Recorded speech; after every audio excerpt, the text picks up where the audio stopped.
तो फिल्म की शुरुआत में हमें तकरीबन तबाह हुई दुनिया को दिखाया जाता है और एक न्यूज रिपोर्ट से हमें पता चलता है कि आज से 10 साल पहले इस दुनिया में भयानक ज़ॉम्बी वायरस फैला था। ये कोई छोटी मोटी बीमारी नहीं थी, बल्कि जिंदा इंसानों और मुर्दा लाशों के बीच एक बहुत बड़ी जंग थी जो पूरी दुनिया में चल रही थी।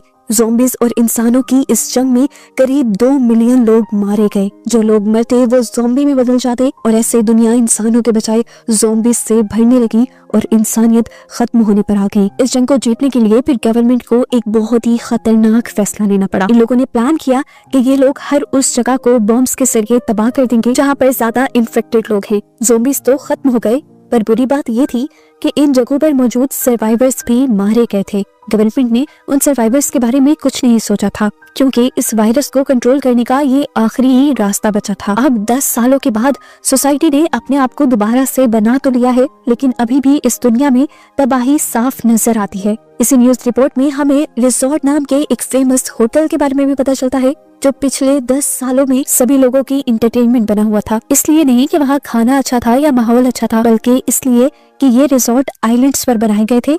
उन आइलैंड्स पर जहाँ पर अभी भी ज़ॉम्बीज मौजूद थे। लोगों के अंदर एक नया शौक पैदा हो गया था ज़ॉम्बीज को शिकार करने का। द रिजॉर्ट नाम के ये होटल्स बहुत ही सिक्योरिटी के साथ अपने गेस्ट को रिजॉर्ट के अंदर लेकर जाते थे और फिर उन्हें अपने ही साथ ज़ॉम्बीज के शिकार पर भी ले जाते थे। ज़ॉम्बीज के शिकार करने को इन लोगों ने थेरेपी का नाम दे दिया था। उनका मानना था कि वो लोग जो अपनी फैमिली से बिछड़ने के गम में हैं, वो आकर इन ज़ॉम्बीज से अपना बदला ले सकते हैं और अपने गुस्से की आग को कम कर सकते हैं। इस न्यूज रिपोर्ट में द रिजॉर्ट का बताने का मकसद ये नहीं था कि लोग रिजॉर्ट में जाना शुरू कर दें, बल्कि न्यूज रिपोर्ट बताती है कि रिजॉर्ट नाम के वो होटल ही दोबारा से ज़ॉम्बीज के इस खतरे को दुनिया पर फैला चुकी है और गवर्नमेंट ने दोबारा ये फैसला लिया है कि जहाँ जहाँ द रिजॉर्ट होटल हैं, उन आइलैंड्स को ही तबाह कर दिया जाएगा। यानी वहाँ पर जो बिलियंस ऑफ डॉलर्स लगाए गए थे ज़ॉम्बीज को इंसानों से दूर रखने के लिए, वो सारे पैसे जाया हो चुके थे। अब रिजॉर्ट में ऐसा क्या हुआ था कि वायरस दोबारा फैलने लगा और सिक्योरिटी फेल हो गई। ये दिखाने के लिए सीन्स कुछ दिन फ्लैशबैक में चले जाते हैं। हमें मिलानी और उसके फ्रेंड को दिखाया जाता है। पता चलता है कि मिलानी उस पुरानी जंग की वजह से गहरे सदमे में है। उसको साइकोलॉजिकल इश्यूज हैं, क्योंकि उसने अपने फादर को ही ज़ॉम्बी बनते देखा था और आज भी वो सीन उसकी आंखों के सामने घूमता है और उसे डिस्टर्ब करता है। इसी वजह से वो जिंदगी को नॉर्मल करने के लिए बहुत ही ज्यादा स्ट्रगल कर रही है। उसकी इसी स्ट्रगल को देखते हुए लोगों ने उसे रिजॉर्ट के बारे में बताया और कहा कि तुम्हें वहाँ जाना चाहिए, शायद ज़ॉम्बीज को मारने के बाद तुम्हें तुम्हारे ट्रॉमा से लड़ने के लिए कुछ मदद मिल जाए। इसीलिए वो अपने फ्रेंड और उसके कुछ दोस्तों को भी अपने साथ चलने के लिए मना लेती है। रिजॉर्ट की तरफ सफर करते हुए मेलानी 2 लड़कों से भी मिलती है। ये दोनों बेसिकली एक गेमर है और गेम में ही इन्होंने रिजॉर्ट के ये टिकट जीते हैं, इसीलिए तो वो इन वेकेशंस के लिए सबसे ज्यादा एक्साइटेड हैं। यहीं पर मेलानी एक लड़की से भी मिलती है जो बताती है कि उसके फियांसी ने ठीक शादी से पहले उसे छोड़ दिया है और इसी गम से लड़ने के लिए वो दी रिजॉर्ट जा रही है। ये लोग अब रिजॉर्ट पहुंचकर यहाँ के लग्जूरियस लॉन्च में पहुंच जाते हैं और लॉन्च की खिड़की से मेलानी एक रेफ्यूजी कैंप को देखती है। ये कैंप होप फॉर यू नाम की एक चैरिटी चलाती है। जो लोग ज़ॉम्बी वॉर की वजह से बेघर हो गए थे, ये चैरिटी उनको रहने की जगह देती है। इसी रेफ्यूजी कैंप के पास मेलानी को एक छोटी बच्ची दिखती है जो फेंस पार कर बाहर जाना चाहती थी, लेकिन उसकी मॉम ने फौरन ही उसे रोक दिया और ये देखकर मेलानी को एहसास हुआ कि जहाँ हम जैसे लोग सिर्फ अपनी अयाशी के लिए ज़ॉम्बीज को मारने के लिए जा रहे हैं, वही इन बचे हुए ज़ॉम्बीज की वजह से आज भी कुछ लोग परेशान हैं और उसे एहसास होता है कि अब उन ज़ॉम्बीज को मार देना चाहिए। अमीरों की इंटरटेनमेंट के लिए उन्हें जिंदा नहीं रखना चाहिए। इसी टाइम पर इन्हें एक वेलकम वीडियो दिखाई जाती है जहां पर रिजॉर्ट की ओनर इन सबको यहां आने के लिए वेलकम कर रही थी। वो अपनी तारीफ करते हुए बताती है कि किस तरह उसने इस इतने बुरे डिजास्टर के अंदर भी एक बिजनेस अपॉर्चुनिटी ढूंढी थी। उसने ये रिजॉर्ट बनाया ताकि गरीब लोगों की मदद की जा सके। बहुत से लोग अब उसके रिजॉर्ट्स में जॉब करते हैं और इस तरह दुनिया की गिरती हुई इकोनॉमी को भी फायदा हुआ है और साथ ही साथ जो लोग ज़ॉम्बीज को मारने के लिए आते हैं अपने ट्रॉमा से लड़ने के लिए, उनकी मेंटल हेल्थ भी अच्छी हो जाती है।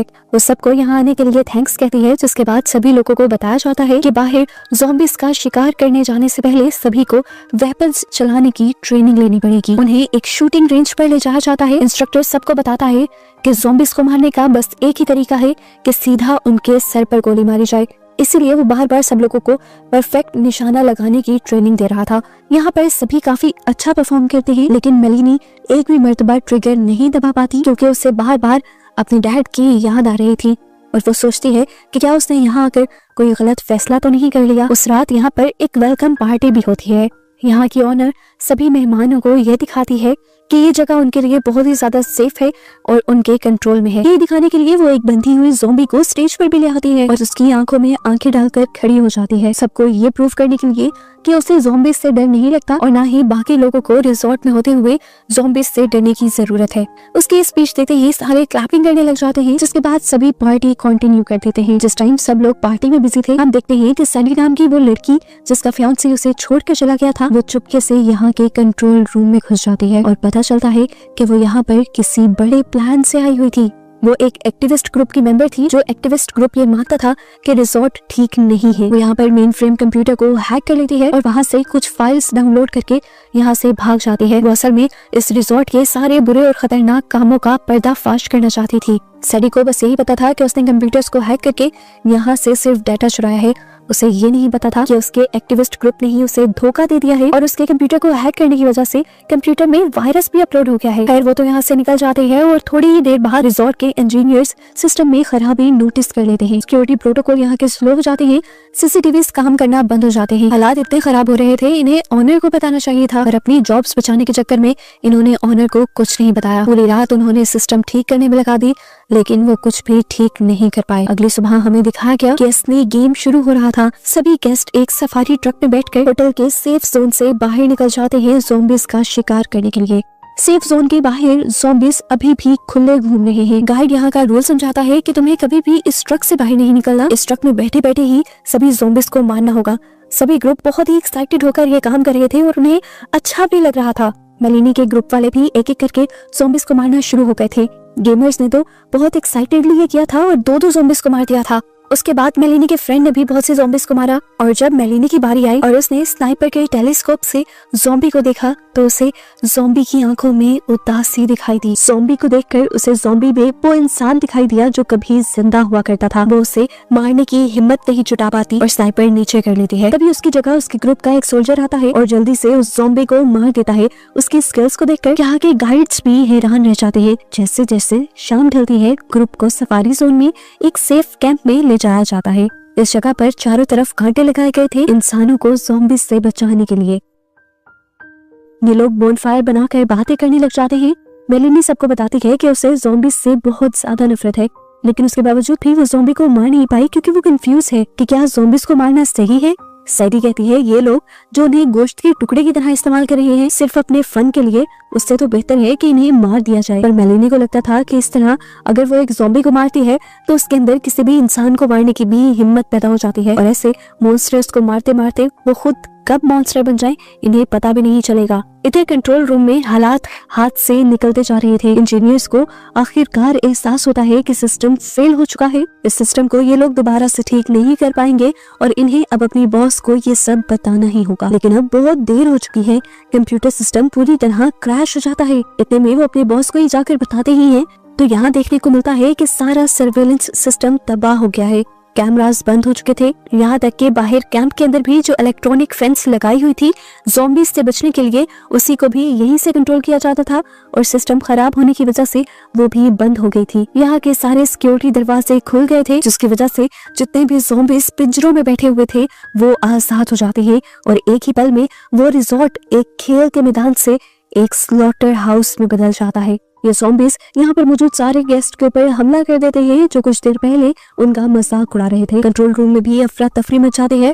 वेलरी जो यहाँ की ऑनर है वो भी सब कुछ यहाँ तबाह होता देखते हुए बाकी सब लोगों की जान की परवाह किए बगैर अपने ऑफिस में जाकर छुप जाती है। उसके एम्प्लॉयज और उसके अच्छे दोस्त भी अब हॉलवे में चीख चिल्ला रहे थे। उनके ऊपर ज़ॉम्बीज अटैक कर रहे थे और वो ये सब चीजें बस सुन रही थी। बाहर सफारी कैंप में गेस्ट को इस तबाही का तब तक पता नहीं चलता जब तक पावर नहीं चली जाती। उनके ट्रक की लाइट्स भी बुझ जाती हैं और अचानक अंधेरे में से ज़ॉम्बीज का एक बहुत बड़ा ग्रुप निकलना शुरू होता है। टूर गाइड मदद बुलाने के लिए कॉल करने की कोशिश करते हैं, लेकिन यहाँ कंप्यूटर की स्क्रीन पर एक ऑटोमेटिक मैसेज लिखा हुआ आ जाता है, ब्रिमस्टोन प्रोटोकॉल एक्टिवेटेड। ये असल में गवर्नमेंट का वही प्रोटोकॉल, वही फैसला था जो उन्होंने इस दुनिया से ज़ॉम्बीज को खत्म करने के लिए लिया था। इस टाइम इस प्रोटोकॉल का यहाँ पर एक्टिवेट होने का मतलब ये था कि गवर्नमेंट को पता चल गया था कि इस आइलैंड पर ज़ॉम्बीज तबाही मचाना शुरू हो गए हैं। ये आइलैंड खतरे में आ चुका है और इन्फेक्शन को खत्म करने के लिए इस आइलैंड को भी अब बॉम्ब से तबाह कर दिया जाएगा। आइलैंड के तबाह होने में कुछ ही घंटे बचे थे और इन्हीं कुछ घंटों में इस सर्वाइवर्स को किसी तरह अपने आप को बचाकर इस आइलैंड से बाहर निकलना था। गवर्नमेंट के इस प्रोटोकॉल में ये लोग जानते थे कि किसी भी सर्वाइवर को नहीं बचाया जाता। इस डर के माहौल में इतनी देर में ज़ॉम्बीज इनके कैंप पर भी हमला कर देते हैं और इनका टूर गाइड इस हमले में मारा जाता है। ग्रुप को अपने बचाव के लिए भागना पड़ता है। ये लोग सफारी ट्रक को यूज करने की कोशिश करते हैं, पर पता चलता है कि ये सेंट्रल कंप्यूटर से लिंक था और कंप्यूटर में वायरस की वजह से अब ये लोग ये ट्रक भी नहीं चला सकते। ग्रुप को अपने बचाव के लिए खुद ही यहाँ से भागना पड़ता है, पर ज़ॉम्बीज अब उनके पीछे थे। एक ज़ॉम्बी दोनों में से एक गेमर को भी काट लेता है, जिसकी वजह से उसके दूसरे दोस्त को खुद ही अपने दोस्त को मारना पड़ता है ताकि वो ज़ॉम्बी बनकर कम से कम ना जिंदा हो। ये काम करने के बाद वो टूट गया था, लेकिन बाकी सब ने उसे संभाल लिया। ये लोग अपने बचाव के लिए फैसला करते हैं कि ये लोग आइलैंड से दूसरी तरफ जाएंगे और बोट लेकर इस आइलैंड से निकल जाएंगे इससे पहले कि यहाँ पर बॉम्बिंग शुरू हो। वहाँ तक जाने के लिए इन्हें पैदल ही जंगल के रास्ते जाना होगा और जानते थे कि रास्ते में बहुत सारे ज़ॉम्बीज इनके सामने आ जाएंगे। यहीं पर चलते चलते सोल्जर को वो बात याद आ जाती है। सैडी को कंट्रोल रूम से निकलते हुए देखा था, वो सब कुछ समझ जाता है। वो सैडी के सर पर गन रखते हुए पूछता है, बताओ तुमने क्या किया। डरी हुई सैडी सब उगल देती है और बताती है कि मैं एक्टिविस्ट ग्रुप का हिस्सा हूँ। वो बताती है कि मैं सिर्फ यहाँ पर आई थी कंप्यूटर को हैक करके इस होटल की करप्शन के सबूत लेने के लिए, लेकिन मुझे नहीं पता था कि मेरे ग्रुप वालों ने इस चिप के अंदर वायरस इंस्टॉल किया हुआ है। ग्रुप को सैडी के ऊपर इतना ज्यादा गुस्सा था कि वो लोग उसे यहीं पर छोड़ जाने का फैसला करते हैं, पर मेलिनी को उस पर रहम आ जाता है और वो उसे साथ ले जाने की जिद करती है, क्योंकि जो कुछ भी उसने किया था वो अनजाने में किया था। ऐसे ही भागते भागते ये लोग होटल के करीब पहुंच जाते हैं। होटल के बैक कॉरिडोर से निकलते हुए इन्हें आइलैंड की दूसरी तरफ जाना था, पर अब इस तंग से कॉरिडोर में भी वो ज़ॉम्बीज उनका पीछा कर रहे थे और इस सारी अफरा तफरी में सैडी और जैक अपने ग्रुप से अलग हो जाते हैं। ज़ॉम्बीज का एक ग्रुप उन्हें इर्द गिर्द से घेर लेता है। सैडी, जो इस टाइम अपने आप को ही इन सारी चीजों का जिम्मेदार मान रही थी, वो भी नोटिस करती है कि उसे भी ज़ॉम्बी ने काट लिया है और जल्द ही वो भी एक ज़ॉम्बी बन जाएगी।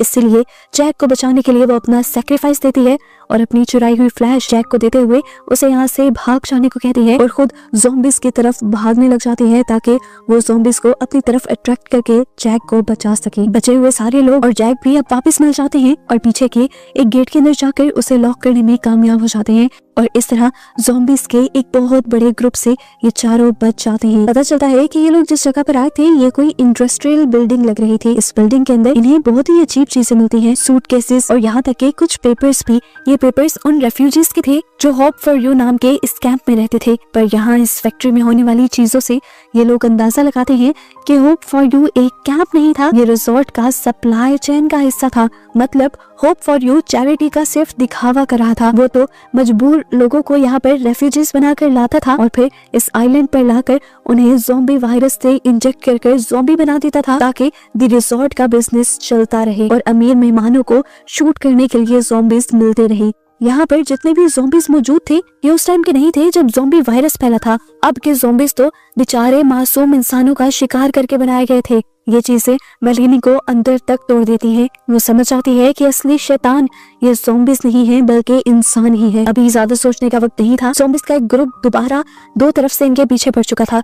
उससे बचने के लिए ये लोग जब आगे भागते हैं तो आगे अब इन्हें एक सिक्योरिटी गेट से गुजरना था। ये सिक्योरिटी गेट लॉक था, इसके ऊपर चढ़ना भी मुश्किल था। यहाँ पर हम देखते हैं कि मेलिनी का फियांसी जो हमेशा उसकी मदद कर रहा था और हीरो बन रहा था, वो जब यहाँ पे देखता है कि ज़ॉम्बीज बहुत ज्यादा करीब आ रहे हैं और वो या फिर मेलिनी की जान बचा सकता है या फिर अपनी, तो इस टाइम वो मेलिनी को कुर्बान करने का फैसला करता है और खुद यहाँ से भाग जाता है गेट के ऊपर चढ़ते हुए। ज़ॉम्बीज इन लोगों के बहुत ज्यादा करीब आ जाते हैं और वो सोल्जर जो असल में सब लोगों की मदद कर रहा था वो इस मर्तबा भी एक हीरो जैसा ही फैसला करता है। मेलिनी को वो यहाँ से भाग जाने को कहता है और खुद पीछे रुक जाता है। वो ज़ॉम्बी को गोली मारता है लेकिन पता चलता है कि अब उसकी बंदूक में भी आखिरी ही गोलियां थी।